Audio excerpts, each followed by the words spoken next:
Ponte San Nicolò, Casalserugo, Bovolenta, Veggiano, l'acqua e il fango entrano nelle case tra il 1° e il 2 novembre del 2010. Le immagini ci riportano a 15 anni fa, nei giorni dell'alluvione che segnò il Veneto e in particolare la provincia di Padova. Le piogge intense da giorni, il vento di scirocco, il mare che non riusciva più a far defluire i fiumi, carichi anche della neve sciolta in montagna. E così il Bacchiglione ruppe l'argine a Ponte San Nicolò. Il ricordo è ancora vivo nella memoria del sindaco di allora, Enrico Rinuncini. L'altra notte, quando ho fatto una passeggiata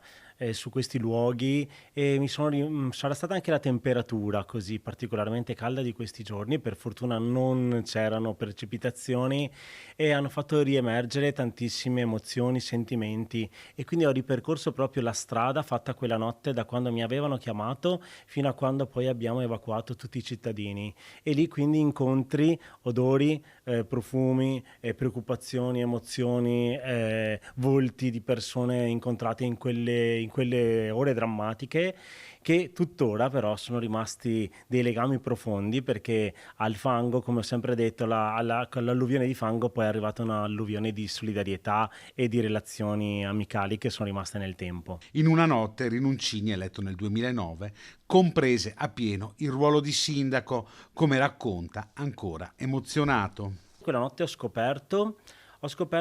che solo il sindaco può dare ordine di evacuazione. Ricordo che quando il comandante dei carabinieri mi disse devi dare l'ordine di evacuazione, io dico dovremmo sentire il prefetto, e il comandante dei carabinieri disse no, è lei che deve dare l'ordine di evacuazione. A quel punto ho proprio trovato una forza dentro di me, forse non solo dentro di me ma anche ricevuta dall'alto, che mi ha dato la forza di dire ok, evacuiamo il paese e diciamo alle persone di andare o in municipio o nella sede degli Amici del Mondo, che era una nostra associazione di disabili, nella quale le persone più fragili erano orientate lì, perché lì poteva esserci una tazza di tè caldo come uomo. Lì ho sentito davvero la fiducia dei miei cittadini, e quando ti senti questa fiducia riversata nelle tue spalle, ti senti più forte per affrontare tutto quello che in quei giorni doveva essere affrontato per il bene dei miei concittadini. Oltre a Ponte San Nicolò si allagarono i comuni di Maserà, Casalserugo e l'intera zona industriale di Bovolenta,